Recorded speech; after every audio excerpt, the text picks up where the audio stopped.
ETV YouTube channels లో మీ వ్యాపార ప్రకటనల కోసం ఈ నంబర్కి కాల్ చేయండి. ఎంత మంచివాడినా ఒక్క తప్పు చేస్తే మనం వాడిని నేరస్తుడిగానే చూస్తాం కదా సార్. అంతేనాచారి గారు, నేను చేసింది నేరం అంటారా? అయ్యో, నేను మీ గురించి చెప్పట్లేదు సార్, జనరల్గా మనం చేసే పని గురించి చెప్తున్నాను. అంతేలే చారి గారు, ఎక్కువగా ప్రేమ పెంచుకోవడం కూడా నేరమే. అందుకే గీతలో శ్రీకృష్ణ భగవానుడు కూడా చెప్పాడు, ఏదైనా సరే అతిగా ప్రేమను పెంచుకోకూడదు. ఏదో ఒక రోజుకి అది నిన్ను వదిలి వెళ్ళిపోతుంది అని.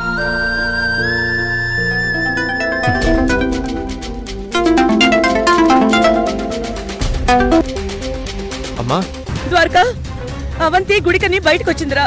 ఫోన్ ఇంట్లోనే వదిలేసింది. నేను గుడికొచ్చి చూశాను, ఇక్కడ అవంతి లేదు. వచ్చే దారిలో కూడా ఎక్కడా కనిపించలేదు. నాకేదో కంగారుగా ఉందిరా.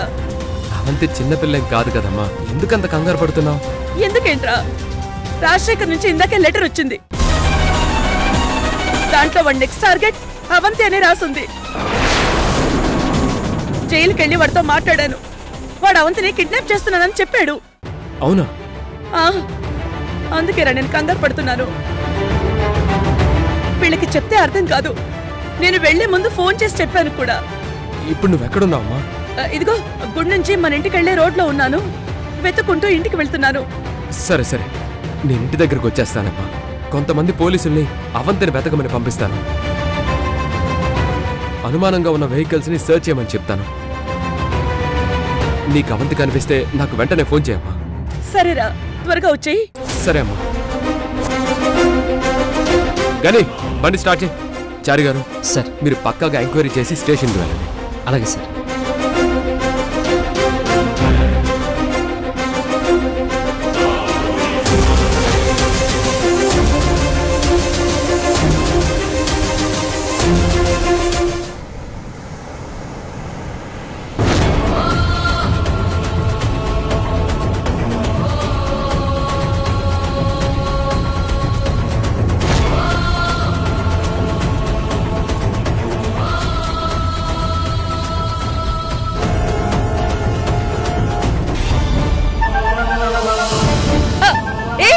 అవంతి, అవంతి,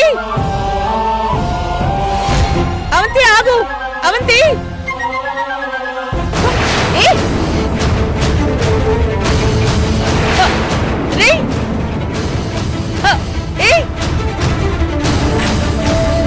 అవంతి,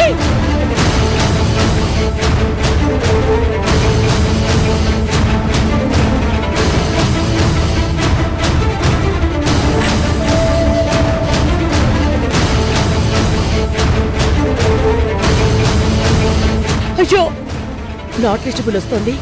ఇప్పుడు ఏం చేయాలి? ఇంటికి వస్తానన్నారు కదా.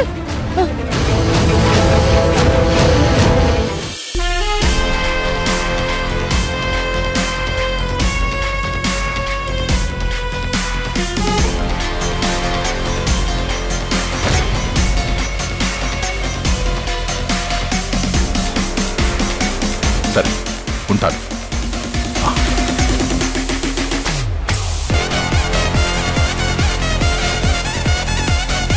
దుర్గా, నీకు చాలా పెద్ద షాక్ తగిలింది కదా?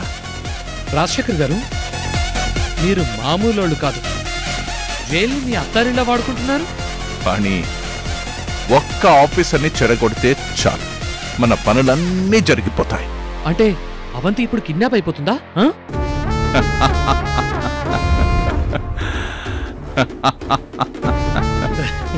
నీ నవ్వు చెప్పేస్తుంది కిడ్నాప్ అయిపోయిందని. ఇప్పుడు అవంతిని ఏం చేయబోతున్నారు?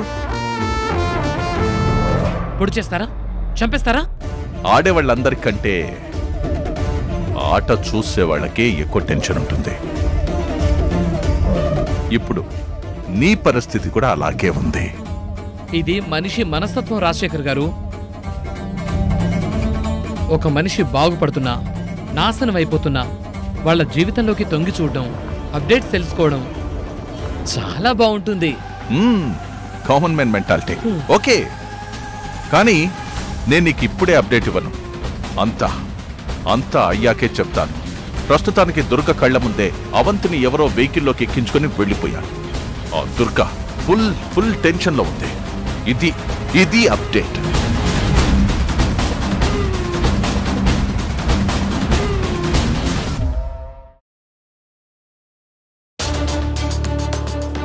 అమ్మా అమ్మా అమ్మా అమ్మా అమ్మా అమ్మా అమ్మా ద్వారకా అమ్మా ద్వారకా రే తాకళ్ళ ముందే అంత దూరంలో ఒక కార్లో వచ్చి అవంతిని బలవంతంగా కార్లో తీసుకెళ్లిపోయారా. వెంటనే నీకు ఫోన్ చేశాను, నీ ఫోన్ కలవలేదు. అయ్యో ఎస్పీ గారితో మాట్లాడుతున్నప్పుడు ఫ్లైట్ మోడ్ లో పెట్టాను. అయ్యో ఎక్కడమ్మా? ఎక్కడ జరిగింది? జగదంబ పక్క రోడ్లుందేరా. కారు ఏ కలర్? నంబర్ ఎంత? కారు వైట్ కలర్ రా. నంబర్ సరిగ్గా చూడలేదు, అంతలోనే కారు వెళ్ళిపోయింది. ఒక్క నిమిషం అమ్మా.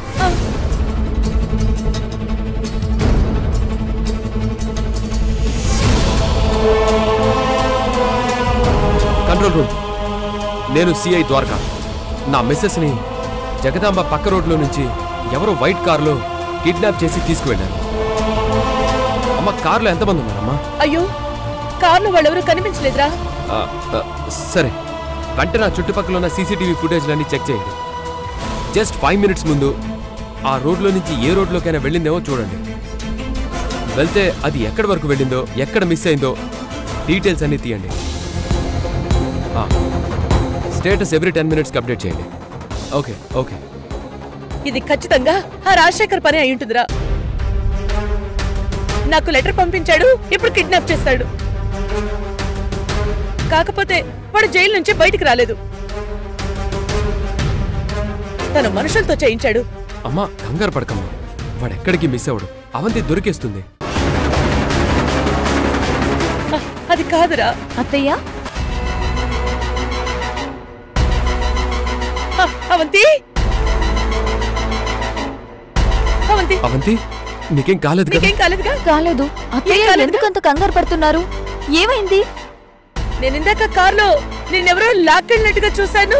అయ్యో అత్తయ్య, అది నా ఫ్రెండ్ కారు. ఫ్రెండా? ఆ మరి ఇందాక నేను చూస్తుండగానే కార్లోంచి లోపలికి లాగారు కదా. అవును, అది నా ఫ్రెండే అత్తయ్య. చాలా రోజుల తర్వాత అది నన్ను చూసింది. సరదాగా మాట్లాడాలని తనతో కలిసి కాఫీ డేకి రమ్మంది. నేను తర్వాత వస్తానని చెప్తే వినకుండా బలవంతంగా కార్లో నన్ను కూర్చోబెట్టుకుని తీసుకెళ్ళింది. అలాగా? దూరం నుంచి నేనేదో అనుకున్నాను. అత్తయ్య, ఎందుకంత కంగారు పడ్డారు? ఏదైనా ప్రాబ్లమా? ఏంటి ప్రాబ్లం? ఎక్కడికైనా వెళ్ళేటప్పుడు ఫోన్ తీసుకెళ్లాలని తెలీదా? నీకేదైనా అయిందేమోనని ఎంత కంగారు పడ్డాం. గుండె ఆగినంత పని అయింది. ద్వారకా, కడుపుతోన్న పిల్ల మీద ఎందుకు ఆరోపులు? తను వచ్చేసింది కదా, ఇంకేంటి ప్రాబ్లం? అవంతి, నువ్వు లోపలికి వెళ్ళమ్మా.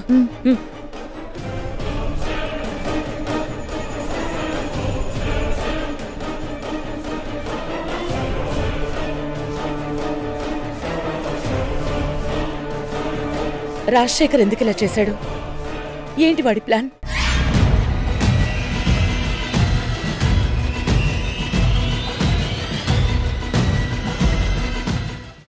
ఏంటి? అవంతిని కిడ్నాప్ చేసింది మీ వాళ్ళు కాదా? మరి ఎవరు తీసుకెళ్లారు? ఎవరో అవంతి ఫ్రెండ్ అవంతిని తీసుకెళ్ళిందట. అవంతి ఫ్రెండ్ అవంతిని కిడ్నాప్ చేసిందా? కిడ్నాప్ చేయలేదు, కారులో ఎక్కించుకుని వెళ్ళిపోయింది. దాన్ని చూసి దుర్గా కిడ్నాప్ అనుకుంది. టెన్షన్ పడిపోయింది. పిచ్చి దానిలా రోడ్ల మీద పరుగులు తీసింది. అందుకే నేను ఇప్పుడు అవంతిని కిడ్నాప్ చేయలేదు. నాకు పిచ్చెక్కేలా ఉంది. దుర్గ రోడ్డు మీద పరుగులు తీస్తే నువ్వు అవంతిని కిడ్నాప్ చేయకుండా వదిలేస్తున్నావా? ఇదేంటండి? నాకు కావాల్సింది ఆ దుర్గ భయం. నేను ఎప్పుడు ఏం చేస్తానో అర్థం కాక ఆ దుర్గకి భయంతో పిచ్చెక్కాలి. ప్రతి క్షణం టెన్షన్ పడుతూ నిద్ర కూడా పోకూడదు. ప్రస్తుతానికి దుర్గలో ఆ టెన్షన్ స్టార్ట్ అయింది. నేను ఆ టెన్షన్ ని భయాన్ని టాప్ గేర్ లో పరిగెత్తిస్తాను. ఇప్పటి వరకు శాంపిల్ చూపించాను. ఈ ప్రాంక్ కిడ్నాప్ నిజమైతే ఎలా ఉంటుందో ఆ దుర్గకి చూపిస్తాను. ఎక్కడికెళ్ళావా అవంతి? అత్తయ్య నీ గురించి చాలా టెన్షన్ పడింది. ఎందుకో తెలీదు, ఏమీ చెప్పదు. అవంతి, మయూరి, మీరిద్దరూ నేను చెప్పేది జాగ్రత్తగా వినండి. ఇక నుంచి మీరిద్దరూ ఎక్కడికి వెళ్ళినా నాతో చెప్పే వెళ్ళాలి. నాకు తెలియకుండా మీరింట్లోంచి అడుగు కూడా బయట పెట్టడానికి వీల్లేదు. మీ ఫోను 24 అవర్స్ మీతోనే ఉండాలి, అది కూడా ఆన్లోనే ఉండాలి. ఒంటరిగా ఎక్కడికి వెళ్ళినా ఫోన్ నుంచి 100కి కాల్ చేసి మీ ఫోన్ని ట్రాకింగ్లో పెట్టించుకోండి. ఏంటత్తయ్యా ఇన్ని జాగ్రత్తలు చెప్తున్నారు? మాకేమైనా అవుతుందని భయమా? ఏది కాకూడదనే నా బాధ. ఇప్పుడు నేను మా ఫ్రెండ్తో వెళ్ళానా? మీరు ఎవరితో వెళ్ళినా నాకేం ప్రాబ్లం లేదు, బట్ నేను చెప్పినవన్నీ పాటించి తీరాలి. అవంతి, ఒకసారి కార్తీక్కి ఫోన్ చేసి అతన్ని కూడా జాగ్రత్తగా ఉండమని చెప్పు.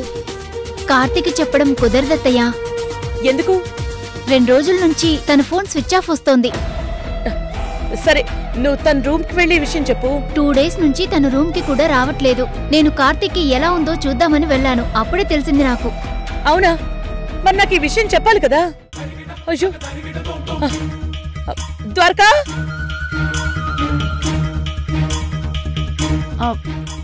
ఏంటత్తయ్య ఎంత గాబరాగా ఉంది? ఏమో, తన గుండెల్లో మనకు తెలియనివ్వని బాధ ఏదో మోస్తుందనిపిస్తుంది. ద్వారకా, నువ్వు వెంటనే కార్తీక్ ఎక్కడున్నాడో ఎంక్వైరీ చేయి. కార్తీక్ గురించి ఎంక్వైరీ చేయించడం ఏంటమ్మా? 2 డేస్ నుంచి కార్తీక్ కనిపించట్లేదంట. హాస్పిటల్ నుంచి డిశ్చార్జ్ అయ్యాక రూమ్ కి కూడా వెళ్ళలేదంట. అవునా? అవును, తన మీద రాజశేఖర్ అటాక్ చేశాడు. ఒకవేళ తను చనిపోలేదని అతనే కార్తీక్ ని ఏదైనా మాయం చేసుంటాడా? లేదంటే కార్తీక్ కి పర్సనల్ గా ఇంకేమైనా ప్రాబ్లం ఉందా? అతను అనాథనని చెప్పాడు కదమ్మా, ఇంకా వేరే పర్సనల్ ప్రాబ్లం ఏముంటుంది? ఏమోరా, ఏదైనా లవ్ ప్రాబ్లం కావచ్చు, నిజంగా రాజశేఖర్ పనే కావచ్చు. మనకెంతో నమ్మకస్తుడైన మనిషిరా అబ్బాయి. మనం అంటే చాలా అభిమానం. అలాంటి వాడు సడన్ గా మాయమైపోతే కార్తీక్ ఏం కాకూడదురా. ఎలాగైనా కార్తీక్ ఎక్కడున్నాడో కనుక్కో. అలాగే చారిని కూడా కొంచెం జాగ్రత్తగా ఉండమని చెప్పు. ఆ రాజశేఖర్ మూమెంట్స్ గురించి తెలుసుకోవడానికి వేరే దారి ఏమైనా ఉందేమో ఆలోచించాలి. నేను దాని గురించి ఆలోచిస్తున్నానమ్మా. రాజశేఖర్ మన మీద ప్లే చేస్తున్న స్ట్రాటజీని మనం అతని మీదే ప్లే చేసే అవకాశం కోసం చూస్తున్నాను. సరే, ముందు కార్తీక్ ఏవాడో కనుక్కో.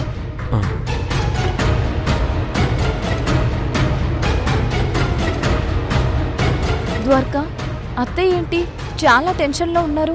మాకు బోల్డ్ అని ఇన్స్ట్రక్షన్స్ ఇచ్చేశారు, నీకు కూడా ఏదో చెప్పి వెళ్తున్నారు. ఏమైంది? ఆ రాజశేఖర్ వల్లే అమ్మకిన్ని టెన్షన్స్. రాజశేఖర్ వల్ల? మళ్ళీ రాజశేఖర్ జైలు నుంచి రిలీజ్ అవుతున్నాడా? అయినా ఇవన్నీ నీకెందుకు అవంతి? నువ్వు ప్రెగ్నెంట్వి, నీ మైండ్ టెన్షన్ ఫ్రీగా ఉండాలి. అవన్నీ అమ్మ చూసుకుంటుంది, నువ్వు అమ్మ చెప్పినట్టు చేయి, ఓకేనా? లోపలికి వెళ్ళి రెస్ట్ తీసుకో. మయూరి, తీసుకోండి.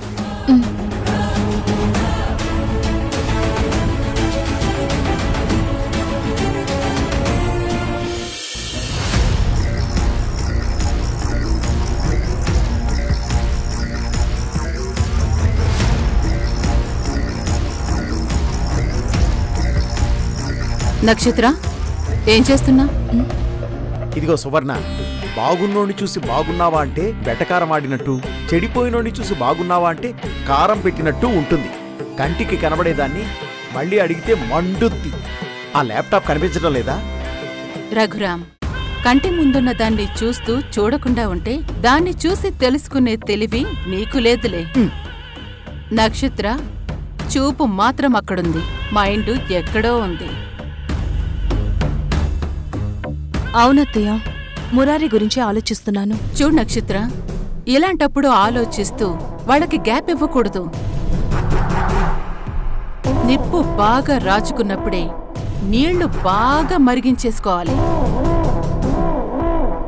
ఎందుకు? ఆ నీళ్లు పొంగి నిప్పు నార్పేయడానికా?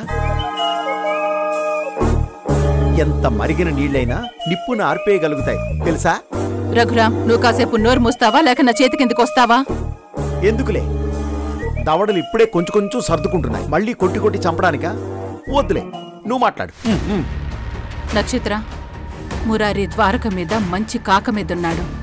ఇప్పుడు ఆ కాకని ఇంకొంచెం కేక పెట్టిస్తే మన పని త్వరగా అయిపోతుంది. గ్యాప్ ఇవ్వద్దు. కాసేపట్లో రాజశేఖర్ పంపించిన లెటర్ ఆ దుర్గకు అందుతుంది. నువ్వు దానికి తగ్గ ప్లాన్ ఇంప్లిమెంట్ చేయి. వెళ్ళు. అలాగే అత్తయ్య.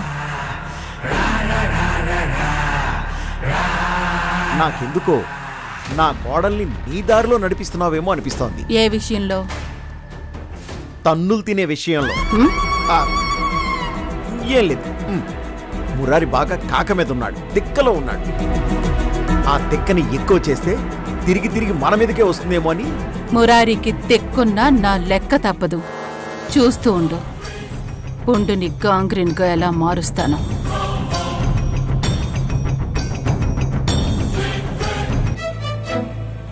అత్తయ్య, నీకు మళ్ళీ కొరియర్ వచ్చింది. అత్తయ్య, ఏంటి కొరియర్స్ రోజూ వస్తున్నాయి? ఇవి రాగానే నువ్వు టెన్షన్ పడిపోతున్నావు. ఏముంది వీటిలో? మయూరి, అవసరం లేని విషయాల్ని తెలుసుకోవాలనుకోవడం తల మీద బరువు వేసుకుని తిరగడం లాంటిది. నీకు చెప్పే విషయం అయితే నేను చెప్తాను కదా. నువ్వు వెళ్ళి చదువుకో. అలాగే అత్తయ్య.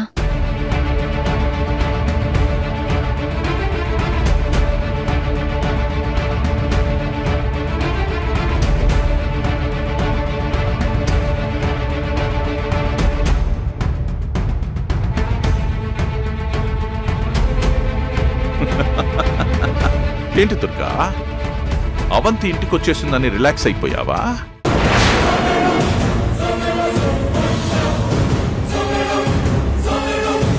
నేను కిడ్నాప్ చెయ్యలేకపోయానని సంబరపడుతున్నావా? నేను కావాలని కిడ్నాప్ చేయలేదు. ఎందుకంటే నాకు నువ్వు రోడ్డు మీద పరుగులు తీయడం చాలా బాగా నచ్చింది. నిన్ను మళ్ళీ బాగా కష్టపెట్టే ఛాన్స్ నాకొచ్చింది. దాన్ని నేను వదులుకోదలుచుకోలేదు. అందుకే నిన్ను ఇంకా పరిగెత్తించాలని డిసైడ్ అయ్యి ఆ కిడ్నాప్ ని నేనే వాయిదా వేశాను. అది ఎక్కువసేపు కాదు, మళ్ళీ చాలా తొందరలోనే నేను అవంతిని కిడ్నాప్ చేస్తాను. వితిన్ 24 అవర్స్ లో, జస్ట్ 24 అవర్స్ లో, అది పగలో రాత్రో తెలియదు, కానీ 24 గంటలు 24 అవర్స్ లోనే చేసేస్తాను. ఇది మాత్రం తప్పకుండా జరుగుతుంది. రాజశేఖర్, ఈ 24 గంటల్లో నేను ఏ గంటలో వస్తానో, ఏ నిమిషంలో వస్తానో, ఎట్నుంచి వస్తానో, ఎలా తీసుకెళ్తానో తెలియదు. అది నువ్వు ఆలోచిస్తూ పిచ్చెక్కిపోవాలి నీకు. అన్నట్టు కిడ్నాప్ నాన్న పులి కథలా అవుతుంది. ఇదిగో వస్తానని చెప్పి రాకపోవచ్చు, 2 సార్లు చెప్పి రాకుండా 3వసారి రావచ్చు, 3వసారి చెప్పి రాకపోతే నువ్వు రిలాక్స్ అయిపోవచ్చు. అప్పుడు 4వసారి వచ్చి మాత్రం ఆ అవంతిని ఎత్తుకుపోవచ్చు. కాబట్టి ప్లీజ్ డోంట్ రిలాక్స్. నిద్ర, తిండి లాంటివన్నీ మానేసి నా కోసం ఎదురు చూస్తుంటూ. ఓకే? బాయ్ దుర్గా.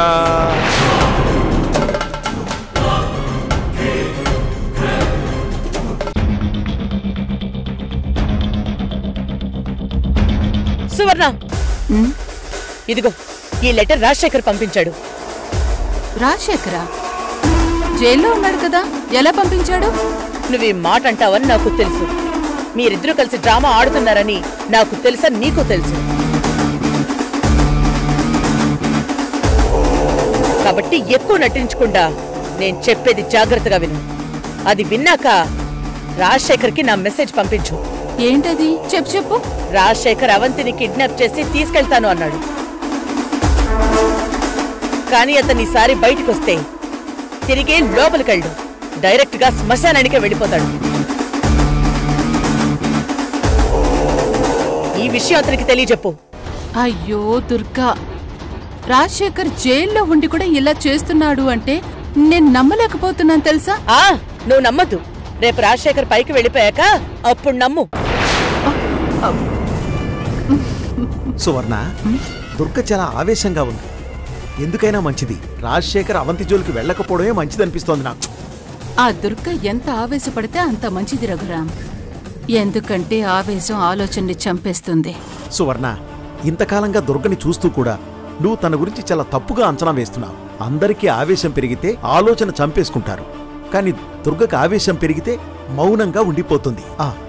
ఆ మౌనంలో నుంచి చాలా డేంజరస్ గా ఉండే ఆలోచనలు పుడతాయి. ఒకప్పుడు మౌన పోరాటం చేసి సమాజం ముందు రాజశేఖర్ని దోషిని చేసినా, ఇప్పుడు అదే రాజశేఖర్ని నేరస్తుడిగా కోర్టు ముందు నిరూపించిన తన ఆలోచనల వల్లే కదా. అదంతా మర్చిపోయి మీరేదేదో ఊహిస్తున్నారు. ఎందుకైనా మంచిది ఒకసారి ఆలోచించుకోండి సువర్ణ. దుర్గ ఏం చేసినా అవంతిని రాజశేఖర్ కిడ్నాప్ చేసి తీరతాడు. ఇదే జరుగుతుంది. ముందు మురారితో నక్షత్ర ఏం మాట్లాడుతుందో వెళ్ళి చూద్దాం పద. పోయే కాలం వస్తే ఎవ్వరూ మంచి వినరు. ఏం చేస్తాం? జరిగేదే జరుగుతుంది. చూస్తూ ఉండడం తప్ప నేను చేయగలిగిందేమీ లేదు. నేను బాక్సింగ్ కాంపిటీషన్ కి రాను అన్నానని బాధపడుతున్నావు కదా? అమ్మా, అదే నాకు తెలుసురా, నువ్వు ఆ విషయం గురించే ఆలోచిస్తున్నావని. అనవసరమైన విషయాల గురించి ఎక్కువగా ఆలోచించి మనసుని పాడు చేసుకోకు. అమ్మా, ఇది అనవసరమైన విషయమా? నా కాంపిటీషన్ అనవసరమైన విషయమా?